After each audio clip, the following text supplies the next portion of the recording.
N'ayez pas peur de faire des erreurs. Bonjour à tous et bienvenue dans le podcast de Français Spontané.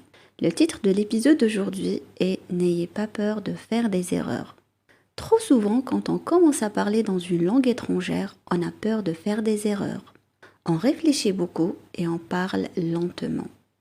Quand on s'aperçoit que l'on vient de faire une erreur, on s'arrête, on stresse et on commence à parler de façon non naturelle et saccadée.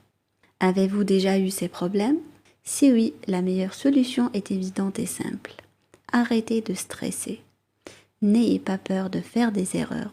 Même les francophones font des erreurs lorsqu'ils parlent et surtout écrivent le français. Les francophones sont contents lorsque des étrangers leur parlent en français. Ils respectent les heures que vous avez passées à étudier. Alors si vous faites une erreur, personne ne va rire ou vous dire « Ah, tu as fait une erreur ». Tout le monde pensera que c'est normal.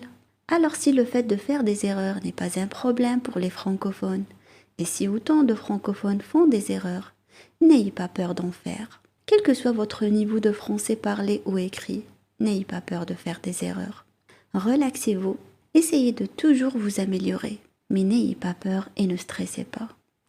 Voilà, c'est le message d'aujourd'hui. C'était un podcast court mais très important. N'oubliez pas, agissez et surtout suivez mon conseil. N'ayez pas peur de faire des erreurs. À très bientôt. Donc voilà pour aujourd'hui, j'espère que tu as apprécié cet épisode. Je te rappelle que tu peux télécharger gratuitement la fiche PDF qui reprend toutes les explications et tous les exemples de ce podcast. C'est dans la description, tu peux y aller dès maintenant. Donc merci à vous, n'hésitez pas à me rejoindre sur mon cours gratuit sur YouTube. Chacun de mes articles est accompagné d'un fichier PDF qui est dans la description de cette vidéo.